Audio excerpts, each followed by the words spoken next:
Murder ಕೇಸ್ನಲ್ಲಿ lock ಆಗಿರುವಂತಹ ದುಷ್ಟಕೂಟದ ಕರಾಳ ಮುಖಗಳು ಇನ್ವೆಸ್ಟಿಗೇಷನ್ ಸಂದರ್ಭದಲ್ಲಿ ಒಂದೊಂದಾಗಿಯೇ ಅನಾವರಣ ಆಗ್ತಾ ಇದೆ. ದರ್ಶನ್ ಅಂಡ್ ಗ್ಯಾಂಗ್ನಿಂದ ರೇಣುಕಾಸ್ವಾಮಿ ಮರ್ಡರ್, ಒಂದು ಮರ್ಡರ್ ಹತ್ಯೆಯ ಕ್ರೌರ್ಯವನ್ನ ಬಿಚ್ಚಿಟ್ಟಿದ್ದಾರೆ ಐವರು.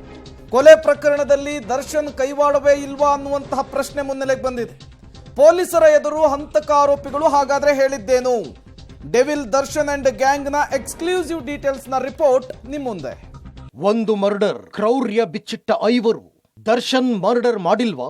ಪವಿತ್ರ ಗೌಡ ಹೇಳಿದ ಸತ್ಯವೇನು? ಭಯಾನಕ ಕೊಲೆಯಲ್ಲಿ ಯಾರ್ಯಾರ ಪಾತ್ರವೇನು? ಚಿತ್ರದುರ್ಗದ ರೇಣುಕಾಸ್ವಾಮಿಯ ಹತ್ಯೆ ಪ್ರಕರಣದಲ್ಲಿ ಒಂದೊಂದೇ ಸತ್ಯ ಹೊರಬೀಳ್ತಾ ಇದೆ. ಪೊಲೀಸ್ ಕಸ್ಟಡಿಯಲ್ಲಿರುವ 13 ಆರೋಪಿಗಳಿಗೆ ಗ್ರಿಲ್ ಮಾಡ್ತಾ ಇದ್ದಂತೆ ಭಯಾನಕ ಸಂಗತಿಗಳು ಹೊರಬೀಳ್ತಾ ಇದೆ. A1 ಆರೋಪಿ ಪವಿತ್ರ ಗೌಡ ಆಗಿದ್ದೇನು ಅನ್ನೋ ಸತ್ಯ ಬಿಚ್ಚಿಟ್ಟಿದ್ದಾರೆ.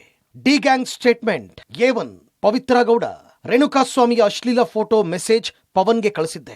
ಆದರೆ ದರ್ಶನ್ಗೆ ಈ ವಿಚಾರ ಗೊತ್ತಾಗಬಾರದು ಅಂತ ಹೇಳಿದ್ದೆ. ದರ್ಶನ್ಗೆ ಗೊತ್ತಾದ್ರೆ ಏನಾದ್ರೂ ಅನಾಹುತ ಆಗಬಹುದು ಅಂತಾನೂ ಹೇಳಿದ್ದೆ. ಕೊಲೆ ಮಾಡ್ತಾರೆ ಅಂತ ನನಗೆ ಸಣ್ಣ ಕಲ್ಪನೆಯೂ ಇರಲಿಲ್ಲ. ಅಶ್ಲೀಲ ಮೆಸೇಜ್ ಮಾಡಿದ್ನಲ್ಲ ಅಂತ ಚಪ್ಪಲಿಯಲ್ಲಿ ಹೊಡೆದು ವಾಪಸ್ಸಾಗಿದ್ದೆ. ಕೊಲೆ ಮಾಡ್ತಾರೆ ಅಂದ್ರೆ ನಾನೇ ಕಂಪ್ಲೇಂಟ್ ಕೊಟ್ಟು ಸರಿ ಮಾಡ್ಕೊಳ್ತಿದ್ದೆ ಅಂತ ಪಶ್ಚಾತ್ತಾಪದ ಮಾತನ್ನ ಆಡಿದ್ದಾರೆ. ನಾನು ಕೊಲೆನೇ ಮಾಡಿಲ್ಲವೆಂದ ದರ್ಶನ್, ವಾರ್ನ್ ಮಾಡದೆಯಷ್ಟೇ ಎಂದ ಕಾಟೇರ.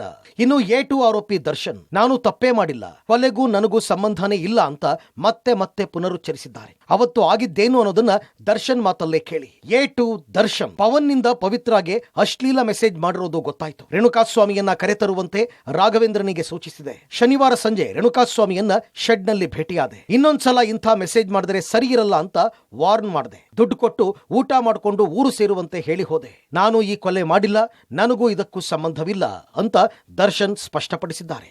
ನಾವೆಲ್ಲ ಸೇರಿ ರೇಣುಕಾಗೆ ಹೊಡೆದ್ವಿ, ಸಾಯ್ತಾನೆ ಅಂತ ಅಂದುಕೊಂಡಿರಲಿಲ್ಲ, ಅಕ್ಕ ಮಾತಿನಂತೆ ನಡೆದೆ ಎಂದ ಪವನ್. ಇನ್ನು ಕಿಡ್ನಾಪ್ನ ಸೂತ್ರಧಾರ ಹಾಗೂ 3ನೇ ಆರೋಪಿ ಪವನ್ ಕೂಡ ಕೆಲವು ಸ್ಫೋಟಕ ಮಾಹಿತಿಯನ್ನ ಕಕ್ಕಿದ್ದಾನೆ. ಅಕ್ಕ ಪವಿತ್ರ ಗೌಡ ಹೇಳಿದಂತೆ ರೇಣುಕಾಸ್ವಾಮಿಯನ್ನ ಬೆಂಗಳೂರಿಗೆ ಕರೆಸಿಕೊಂಡಿದ್ದಾಗಿ ಪವನ್ ಹೇಳಿದ್ದಾನೆ. ಹಾಗಾದ್ರೆ ವಿಚಾರಣೆಯ ವೇಳೆ ಪವನ್ ಹೇಳಿದ್ದೇನು ಅಂತ ನೋಡೋಣ.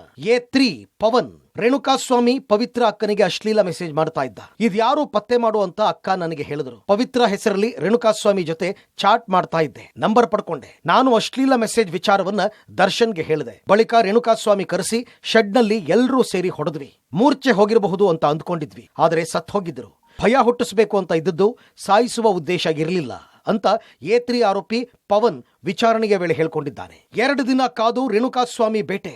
ರೇಣುಕಾ ನೋಡ್ತಾ ಇದ್ದಂತೆ ಬಿತ್ತು ಏಟು. ಇನ್ನು ದರ್ಶನ್ ಸರ್ ಹೇಳಿದಂತೆ ನಾನು ಕೇಳಿದ್ದೇನೆ ಅಂತ ದರ್ಶನ್ ಅಭಿಮಾನಿಗಳ ಸಂಘದ ಅಧ್ಯಕ್ಷ ಹಾಗೂ 4ನೇ ಆರೋಪಿ ರಾಘವೇಂದ್ರ ವಿಚಾರಣೆಯ ವೇಳೆ ಹೇಳಿಕೊಂಡಿದ್ದಾನೆ. ದರ್ಶನ್ ಸರ್ರೇ ನಂಬರ್ ಕೊಟ್ಟಿದ್ರು. 2 ದಿನ ವಾಚ್ ಮಾಡಿ ಬೆಂಗಳೂರಿಗೆ ಎತ್ತಾಕೊಂಡು ಬಂದಿದ್ದಾಗಿ ರಾಘವೇಂದ್ರ ಹೇಳಿದ್ದಾನೆ. ರಾಘು ಬಿಚ್ಚಿಟ್ಟ ಸತ್ಯ ಏನು ಅಂತ ನೋಡೋಣ. A4 ರಾಘವೇಂದ್ರ, ಚಿತ್ರದುರ್ಗ ತೂಗುದೀಪ ಅಭಿಮಾನಿಗಳ ಸಂಘದ ಅಧ್ಯಕ್ಷನಾಗಿದ್ದೇನೆ. ದರ್ಶನ್ ಸರ್ ಒಂದು ನಂಬರ್ ಕೊಟ್ಟು ಈತನನ್ನ ಪತ್ತೆ ಮಾಡೋದಕ್ಕೆ ಹೇಳಿದ್ರು. ನಂಬರ್ ಸಿಕ್ಕಿದ್ರಿಂದ ರೇಣುಕಾಸ್ವಾಮಿಯನ್ನ ಆರಾಮವಾಗಿ ಪತ್ತೆ ಮಾಡಿದ್ದೆ.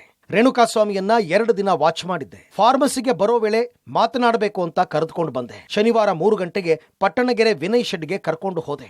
ಆಗಲೇ ಸಾಕಷ್ಟು ಜನ ಇದ್ರು. ರೇಣುಕಾಸ್ವಾಮಿ ನೋಡ್ತಾ ಇದ್ದಂತೆ ಹಲ್ಲೆ ಮಾಡಿದ್ರು. ನಮ್ಮ ಬಾಸ್ ಹೆಂಡತಿಗೆ ಮೆಸೇಜ್ ಮಾಡ್ತೀಯೇನೋ ಅಂತ ಎಲ್ಲರೂ ಸೇರಿ ಹೊಡೆದ್ವಿ. ರೇಣುಕಾಸ್ವಾಮಿ ಸತ್ ಹೋಗ್ತಾನೆ ಅಂತ ಅಂದುಕೊಂಡಿರಲಿಲ್ಲ ಅಂತ A4 ರಾಘವೇಂದ್ರ ಆಘಾತ ವ್ಯಕ್ತಪಡಿಸಿದ್ದ. ಒಟ್ಟಲ್ಲಿ ರೇಣುಕಾಸ್ವಾಮಿ ಮರ್ಡರ್ ಕೇಸ್ನಲ್ಲಿ ಒಂದೊಂದೇ ಅಂಶಗಳು ಬಯಲಾಗ್ತಾ ಇದೆ. ಮುಂದೆ ಯಾವ ತಿರುವು ಪಡೆದುಕೊಳ್ಳುತ್ತೋ ಕಾದು ನೋಡಬೇಕಿದೆ.